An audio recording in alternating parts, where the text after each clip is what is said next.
নমস্কার, আমি প্রতিমা মোদক, দিনহাটা মহাবিদ্যালয়ের প্রথম বর্ষের ভূগোল বিভাগের শিক্ষার্থী। তো আজ আমি কথা বলবো আমাদের গ্রাম ভায়রা নিয়ে, যেটি আমাদের মূল শহর দিনহাটা থেকে 4 কিমি দূরে অবস্থিত। আমাদের গ্রামে রয়েছে একটি প্রাথমিক বিদ্যালয়।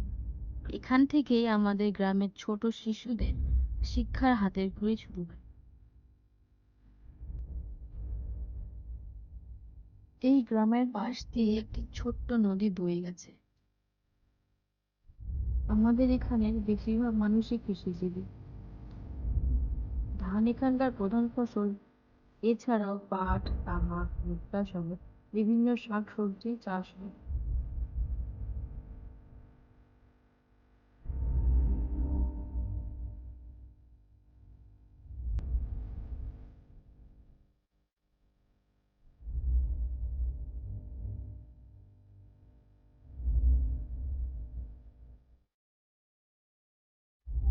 আমাদের গ্রামের কৃষিজীবী মানুষেরা সাধারণত এক ফসলই চাষ করে বলে বেশিরভাগ সময় জমি পতিত অবস্থাতেই থাকে। একসময় গ্রামীণ সড়ক বলতে বোঝাতো গ্রামের মেঠো পথ আর কাঁচা মাটির রাস্তা।